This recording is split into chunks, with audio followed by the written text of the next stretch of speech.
Hello student, welcome to my channel Pratishtha classes. मैं हूं मीना मिश्रा और हम लोग चैप्टर सर्कल कर रहे थे।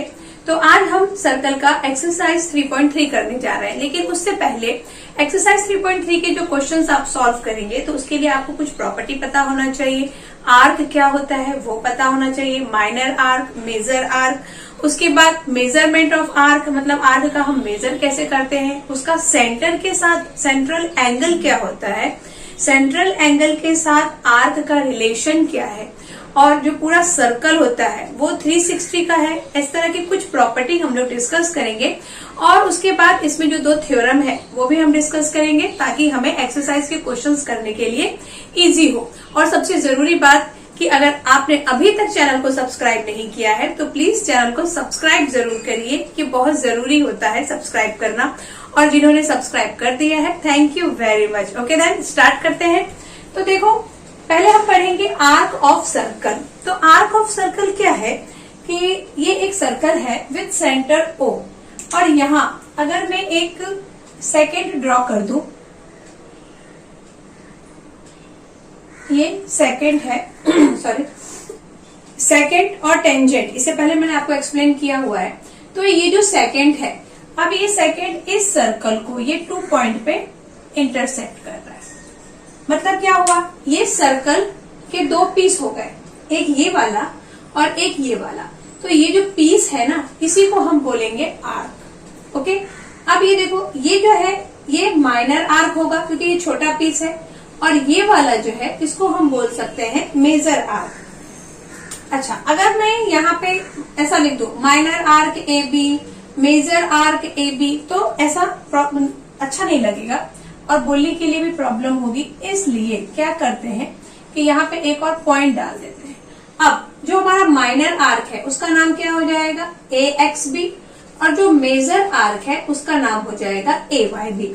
तो सर्कल में जब आप उसके 2 पीस करें, 4 पीस करें, जितने भी हो, तो उन पार्ट को हम आर्क बोलते हैं, और जो पार्ट छोटा होता है सर्कल का उसको आप बोलेंगे माइनर आर्क, और जो बड़ा पार्ट होगा उसको आप बोलेंगे मेजर आर्क। तो आर्क में तो कोई प्रॉब्लम नहीं है, ये आपको समझ में आ ही गया होगा कि अच्छा। एक और बात ये कि जो ये माइनर आर्क है, तो माइनर आर्क को पूरा ऐसा ए एक्स बी ऐसा लिखने की जरूरत नहीं है। माइनर आर्क में अगर हम ये स्टार्टिंग का पॉइंट और एंड का पॉइंट सिर्फ लिखें तो भी चल जाएगा, जैसे कि ए बी।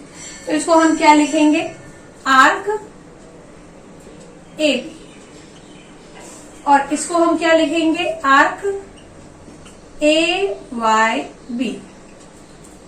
ये मेजर आर्क है ए वाई बी और ये है माइनर आर्क। उसके बाद अगर हमें आर्क का मेजरमेंट फाइंड करना हो तो वो हम कैसे फाइंड करेंगे।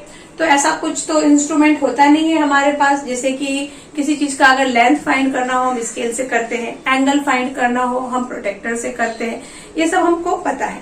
लेकिन आर्क का मेजर करने के लिए ऐसा कुछ इंस्ट्रूमेंट नहीं है, तो कुछ रिलेशंस है, उस रिलेशन के बेस पे हम इन आर्क का मेजरमेंट फाइंड करेंगे। तो जो पहला रिलेशन है वो क्या है, अच्छा एक और बात, measure of a minor arc is equal to the measure of its corresponding central angle. अब इसमें सेंट्रल एंगल क्या होगा ये देख लो आप लोग। जैसे ये सेंटर है तो आर्क के ये इस टाइप से जो मैं अगर एक एंगल बनाती हूँ, ऐसा एंगल, मतलब ये आर्क से ये कॉर्ड, इसको आप कॉर्ड भी बोल सकते हैं, ये कॉर्ड से सेंटर पे जो ये एंगल बना है, इस एंगल को हम बोलेंगे सेंट्रल एंगल। ओके, कॉर्ड से सेंटर पे जो एंगल बनता है जिसका वर्टाइसिस, जो ये वर्टेक्स आएगा वो सेंटर होगा, तो उसको हम क्या बोलेंगे, सेंट्रल एंगल। तो ये हमारा सेंट्रल एंगल क्या है, ए ओ बी, ये आपका सेंट्रल एंगल हो गया। ओके, अब ये सेंट्रल एंगल और ये माइनर आर्क में रिलेशन क्या होता है वो यहाँ लिखा है क्या, कि जितने का आपका ये सेंट्रल एंगल होगा उतना ही मेजरमेंट इस माइनर आर्क का होगा। कॉरेस्पॉन्डिंग माइनर आर्क मतलब वो सेंट्रल एंगल जिस माइनर आर्क से बना है, जैसे ये वाला सेंट्रल एंगल इस माइनर आर्क से बना है, तो इन दोनों का मेजरमेंट इक्वल होगा। ये रिलेशन ये मेजर आर्क के साथ कंसीडर नहीं होता है। आप ये नहीं सोचना कि जितने का ये एंगल होगा उतने का ही, ये मतलब जितना ये है उतने का ऐसा होने वाला, ये नहीं है। तो major of minor arc is equal to the measure of its corresponding central angle. ये सेंट्रल एंगल जितने का होगा, ये मेजर माइनर आर्क उतने का ही होगा। जैसे कि अगर मैं बोलती हूँ कि ये सेंट्रल एंगल 120 डिग्री का है, तो सेंट्रल एंगल तो हम मेजर कर सकते हैं ना, यहां से यहां आप ऐसा एंगल बना दो, कितने का एंगल बन रहा है उतने का ही ये आर्क है। तो arc measurement of arc A B कितना हो जाएगा 120 डिग्री। क्यों? क्योंकि सेंट्रल एंगल 120 है, तो ये माइनर आर्क भी कितना होगा 120। तो ये फर्स्ट प्रॉपर्टी तो आप समझ गए कि major of a minor arc is equal to the measure of its corresponding central angle। ये प्रॉपर्टी को याद रखिए क्योंकि हमें क्वेश्चंस करने में इसकी जरूरत पड़ेगी।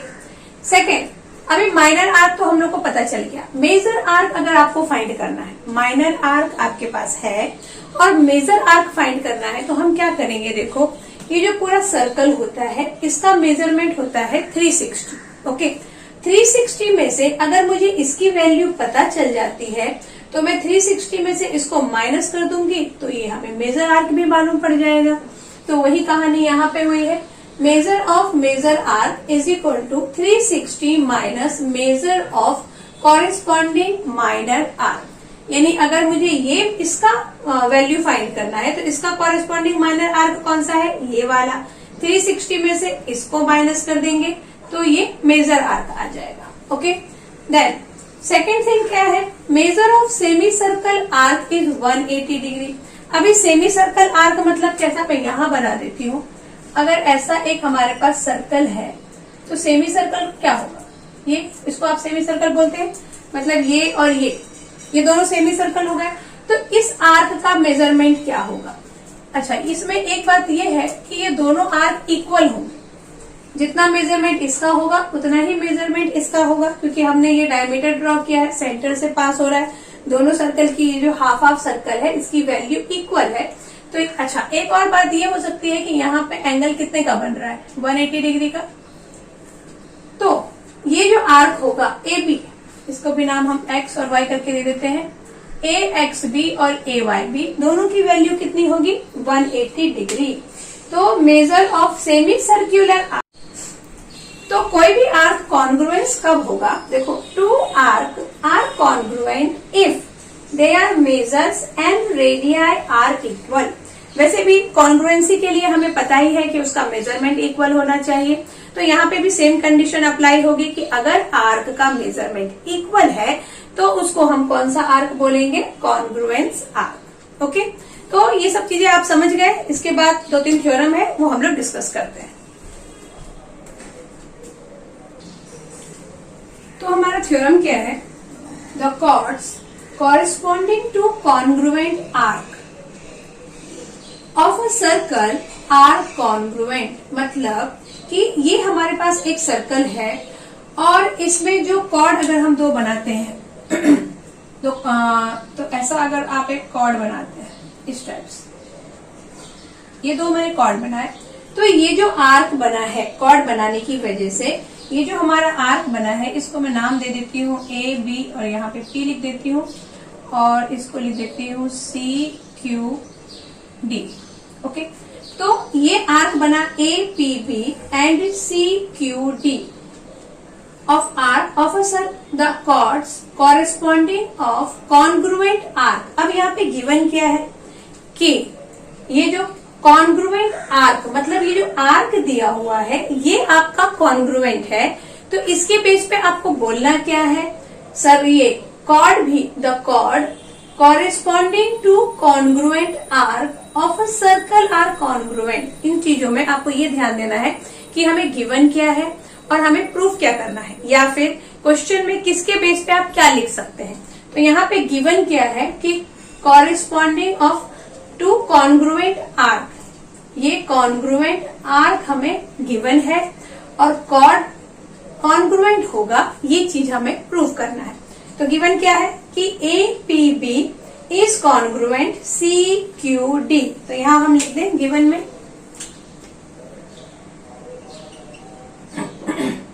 Measurement of measurement of arc APB is congruent measurement of arc CQD, ये हमें गिवन है। ओके, और प्रूफ क्या करना है आपको? टू प्रूफ कि AB इज कॉन्ग्रुएंट CD होगा, मतलब ये जो कॉर्ड है ये भी कॉन्ग्रुएंट होगा, तो ये प्रूफ करना है। तो इस प्रॉपर्टी में हमने क्या समझा कि इस थ्योरम में कि अगर ये आर्क कॉन्ग्रुएंट होंगे तो उस आर्क का जो कॉरेस्पॉन्डिंग कॉर्ड होगा वो भी कॉन्ग्रुएंट होगा। ओके, तो क्वेश्चंस में हम इसको कैसे यूज करेंगे कि हो सकता है कि आपको ये आर्क का मेजरमेंट दिया हुआ हो और आपको इसका ये कॉर्ड का फाइंड करना हो, तो हम इसी के बेस पे लिख देंगे कि अगर क्या होगा, आर्क अगर कॉन्ग्रुएंट है तो उसका जो कॉरेस्पॉन्डिंग कॉर्ड होगा वो भी कॉन्ग्रुएंट होगा। ये जो थ्योरम है ये जस्ट इसका कन्वर्स है।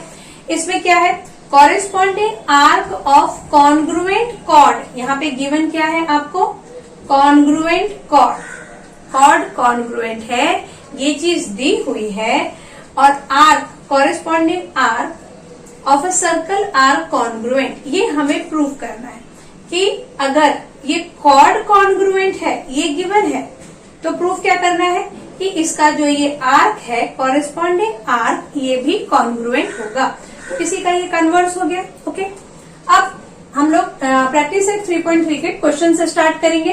तो क्वेश्चन नंबर 1 क्या है, पॉइंट GDEF, ये सारे पॉइंट्स देखो सर्कल के ऊपर है, are concyclic point of a circle with centre C, ये सर्कल है जिसमें ये C पॉइंट है, सॉरी सेंटर है, और ये सारे सर्कल के ऊपर पॉइंट है। ओके, उसके बाद आपको और क्या वैल्यू दी हुई है, ECF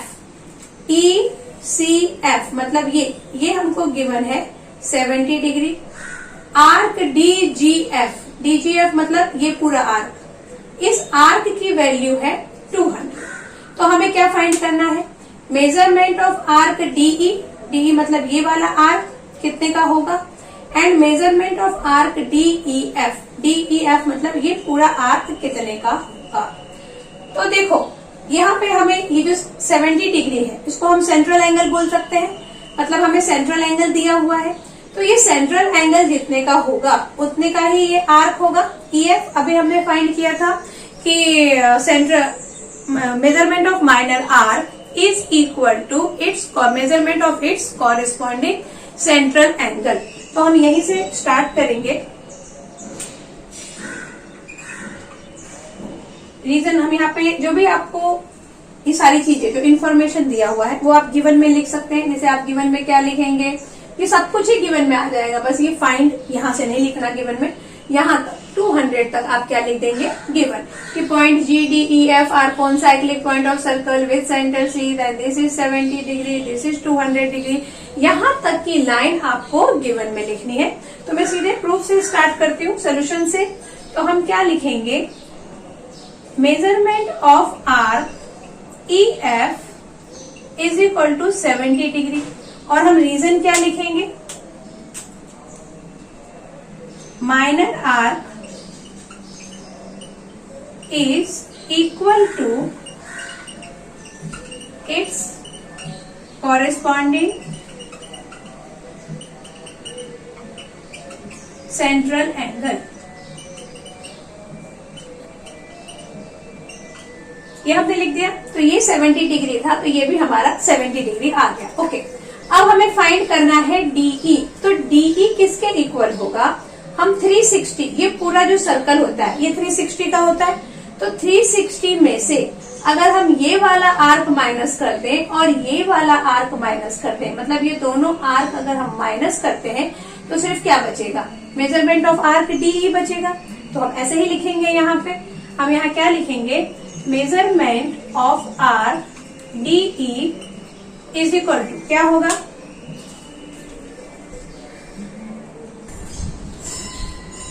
तो हम क्या लिखेंगे, यहाँ पे प्लेस नहीं था इसके लिए मैंने यहाँ लिख दिया, measurement of arc DE is equal to 360 minus measurement of arc DGF, जैसा कि मैंने आपको भी बताया and minus measurement of arc E F. इन दोनों को आप माइनस कर देंगे तो हमें ये वाला पार्ट मिल जाएगा। तो यही मैंने यहाँ पे लिखा है। अच्छा, 360 से क्यों माइनस करना है उसका भी रीजन हमें लिखना है। Measure of complete circle is 360 degree. तो अब आप वैल्यू पुट करेंगे तो measurement of arc D E is equal to 360 minus DGF हमको गिवन है, DGF इज 200 एंड EF अभी हमने फाइंड किया दैट इज 70 डिग्री। तो ये हो जाएगा 360 डिग्री माइनस 270 डिग्री। अब 360 में से 270 माइनस करो तो कितना आएगा, ये 0 और ये 16 माइनस 7 8 9 10 11 12 13 14 15 16 90 डिग्री आ गया। मतलब ये वाला जो एंगल है हमारा, सॉरी ये वाला जो आर्क है इसकी वैल्यू कितनी आ गई, 90 डिग्री। तो measurement of arc DE is equal to 90 degree आ गया। ओके, नेक्स्ट हमें क्या फाइंड करना था, measurement of arc DEF। DEF ये इसका फाइंड करना है। तो देखो अगर मैं ये वाला आर्क और ये वाले आर्क को प्लस कर दूं तो ये पूरा आर्क पता चल जाएगा। ओके, तो बस वही करेंगे। हम क्या लिखेंगे, measurement of arc DEF is equal to क्या होगा, measurement of arc DE plus measurement of arc EF। अब दोनों की वैल्यू को प्लस कर दो। DE कितना आया था अभी, 90 डिग्री प्लस ये हमारा 70 डिग्री है, दोनों को प्लस कर देंगे। 9 प्लस 7 9 10 16 160 डिग्री। तो DEF का वैल्यू कितना आ गया, 160 डिग्री। तो क्वेश्चन नंबर 1 आपको समझ में आ ही गया होगा और इसकी जितनी भी प्रॉपर्टी और थ्योरम है उसको हम याद रखेंगे और बाकी के क्वेश्चंस भी अभी करेंगे। तो क्वेश्चन नंबर 2 क्या है, QRS is an equilateral triangle. देखो QRS ये जो ट्रायंगल बना हुआ है ये क्या है, इक्विलेटरल ट्रायंगल है। तो इक्विलेटरल ट्रायंगल क्या होता है, ट्रायंगल जिसके तीनों साइड इक्वल हो। ये तीनों साइड अगर कॉन्ग्रुएंट है तो उसको हम इक्विलेटरल ट्रायंगल बोलेंगे। तो ये दिया हुआ है कि ये साइड्स आर कॉन्ग्रुएंट। ओके, अब हमें प्रूफ क्या करना है, first arc RS this arc, then QS this arc and arc QR, यदि ये वाला आर्क ये भी कॉन्ग्रुएंट होंगे। तो क्या करेंगे हमें ये कॉर्ड कॉन्ग्रुएंट दिए हुए हैं तीनों, क्योंकि ये जो साइड है ये कॉर्ड भी है सर्कल का। तो अगर ये कॉर्ड कॉन्ग्रुएंट है तो इसका जो कॉरेस्पॉन्डिंग आर्क होगा वो भी कॉन्ग्रुएंट होगा। ये जस्ट हमने अभी थ्योरम पढ़ा है तो वही थ्योरम हम यहाँ पे लिख देंगे और उसी के बेस पे डायरेक्ट हम आंसर लिखेंगे। तो हम क्या लिखने वाले हैं यहाँ पे, सिंस, इसमें भी आप गिवन में क्या लिखेंगे, ये सारा कुछ इक्विलेटरल ट्रायंगल दिया हुआ है और QR, RS and QS are the side of equilateral triangle. Therefore, अच्छा लिखना ही पड़ेगा, चलो मैं लिख देती हूँ, given triangle QRS is equilateral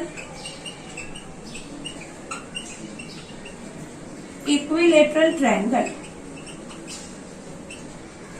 Therefore, QR is congruent, QS is congruent, RS ये इक्वल होगा, Q इक्वल होगा side of equilateral triangle. Equilateral triangle की साइड होने की वजह से ये कॉन्ग्रुएंट होंगे। उसके बाद हम क्या लिख सकते हैं, देयरफॉर, यहाँ पे हम सीधे लिख देंगे क्या, measurement of arc RS is congruent, measurement of arc QS is congruent, measurement of arc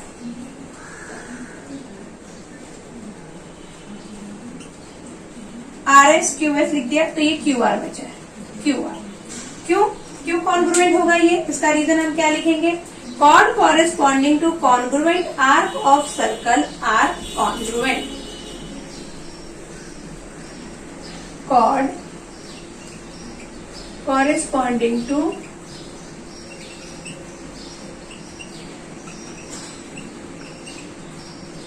chord corresponding to congruent arc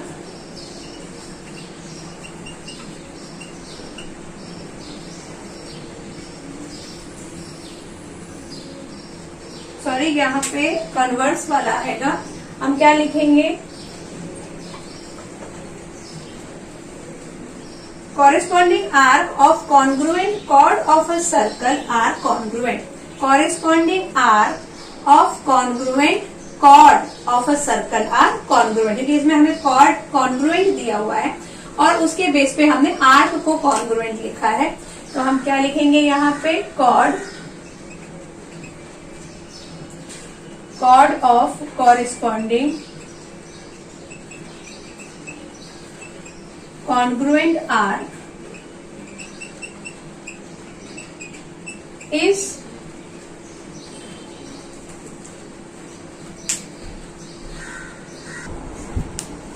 तो क्या लिखा हमने, corresponding arc of congruent chord of a circle are congruent. इसके लिए हमने इस चीज को यहाँ पे लिख दिया है, उसका रीजन हमने यहाँ लिखा। अगर आप चाहें तो रीजन पहले लिख दें और ये लाइन बाद में लिखें, वो भी चलेगा, या फिर हमने ये लाइन पहले लिख दिया और रीजन बाद में लिखा, इट इज ऑल्सो ओके। तो ये चीज हमारी प्रूफ हो गई first part. Now second part हमें क्या प्रूफ करना है, आर्क क्यू आर एस मतलब ये जो मेजर आर्क है इसकी वैल्यू कितनी होनी चाहिए, 240 डिग्री है कि नहीं, वो हम फाइंड करेंगे। तो देखो इसमें अभी तो हमने बोल ही दिया कि ये तीनों आर्क इक्वल है, तो तीनों आर्क अगर इक्वल है तो हम इनका मेजरमेंट x ले लेते हैं।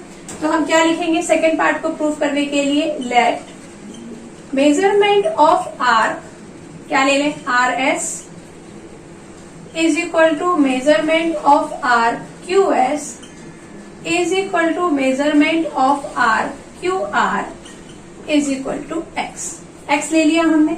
अब ये जो पूरा कंप्लीट सर्कल होता है इसका मेजरमेंट कितना होता है, 360। तो यहां लिख देंगे, since measurement of complete circle is 360 degree, तो यहां लिख दो x plus X plus X, therefore x plus X plus X is equal to कितना, 360 डिग्री। क्यों, क्योंकि ये वाला arc then this arc then this arc, ये तीनों आर्क को जब आप प्लस करेंगे तो ये पूरा कंप्लीट सर्कल बन जाएगा और इनका मेजरमेंट हमने कितना लिया है, x डिग्री लिया है। तो इसलिए ये हो जाएगा x, इसको डिग्री ले लेते हैं, x डिग्री। तो ये कितने x हो गए, 3x। तो 3x तो 3x degree is equal to कितना, 360। Now x is what, 360 by 3, cancel कर दो तो ये आ गया 120 डिग्री।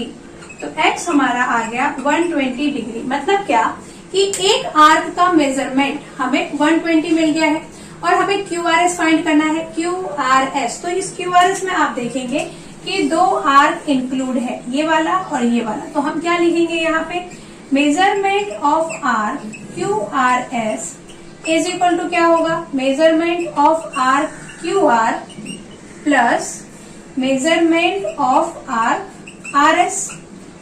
व्हाट इट मीन्स कि QR का वैल्यू कितना है, 120 डिग्री, RS का वैल्यू भी कितना है, 120 डिग्री, क्योंकि हमने तीनों को अभी x लिया था। तो यहाँ पे आप लिख दो 120 प्लस 120, दैट मीन 240 डिग्री आ गया मेजरमेंट ऑफ आर्क QRS। तो ये क्वेश्चन आपको समझ में आ गया। अभी एक लास्ट क्वेश्चन बचा है, वो भी हम जल्दी से कर लेते हैं। तो हमारा लास्ट क्वेश्चन क्या है, कॉर्ड AB मतलब ये chord and chord CD, this chord are congruent दिया हुआ है। प्रूफ क्या करना है कि ये arc AC and this arc BD ये भी कॉन्ग्रुएंट होंगे। तो कैसे प्रूफ करेंगे, देखो ये तो अभी हमने देखा कि जो ये कॉर्ड अगर कॉन्ग्रुएंट होता है तो उसका कॉरेस्पॉन्डिंग आर्क भी कॉन्ग्रुएंट होता है। तो हम सिंस करके लिख दें पहले सोल्यूशन में। पहले गिवन में आप क्या लिखेंगे, गिवन में वही लाइन लिखेंगे जो दी हुई है, chord AB is congruent chord CD, ये चीज हमें गिवन है। ओके, अभी नेक्स्ट हम क्या लिख सकते हैं,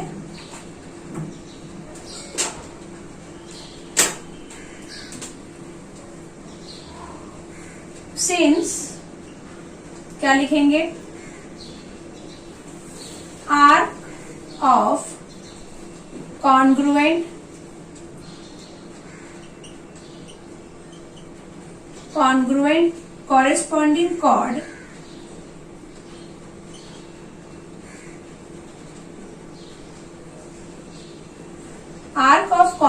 corresponding chord is congruent। चाहे तो आप ये लिखें जो मैंने लिखा है, या फिर जो बुक में जैसा थ्योरम है आप पूरा का पूरा थ्योरम वैसा ही लिख दें तो भी चलेगा, या आप अपनी तरफ से कुछ ऐसा लिखें, बस मतलब सेम होना चाहिए कि अगर ये कॉर्ड अगर कॉन्ग्रुएंट है तो उसका कॉरेस्पॉन्डिंग आर्क भी कॉन्ग्रुएंट होगा। इस चीज को आप जैसे लिखना चाहें लिखें। ओके, तो arc of congruent corresponding chord is congruent, therefore हम यहाँ क्या लिख सकते हैं, therefore measurement of arc ACB किसके कॉन्ग्रुएंट होगा, मेजरमेंट ऑफ आर्क CBD के होगा। ऐसा क्यों, क्योंकि अभी हमने देखा कि ये AB और ये CD अगर कॉन्ग्रुएंट है तो इस AB की वजह से कौन सा आर्क बन रहा है, ये ACB, और ये CD की वजह से कौन सा माइनर आर्क बन रहा है, ये CBD। तो ये जो आर्क है ये भी कॉन्ग्रुएंट होंगे। अब ACB को हम क्या लिख सकते हैं, ACB को देखो दो आर्क में आप डिवाइड कर सकते हो, एक ये, और CBD को भी हम ऐसे लिख सकते हैं। CBD में भी क्या आएगा, ये वाला आर्क और ये वाला आर्क। तो हम लिख दें यहाँ पे ACB का क्या लिखेंगे, measurement of arc AC plus measurement of arc CB, और इक्वल टू यहाँ पे CBD की जगह भी हमें क्या लिखना है, measurement of arc CB plus measurement of arc BD, measurement of arc CB plus measurement of arc BD congruent. अब यहाँ क्या कर सकते हैं आप देखो, मेजरमेंट ऑफ आर्क CB जो है ये वाला आर्क, ये कॉमन है दोनों में, इसको आप कैंसिल कर दो, तो यहाँ पे क्या बच गया हमारे पास, measurement of arc AC is congruent measurement of arc BD। तो ये हमारा प्रूफ हो गया। तो समझ में आ गया आपको, काफी इजी क्वेश्चन था और ये प्रैक्टिस सेट भी काफी छोटा था, तो हमने आज इसको कंप्लीट कर लिया है और इसके आगे के जो है वो हम लोग नेक्स्ट लेक्चर में करेंगे। Thanks for watching. Okay then.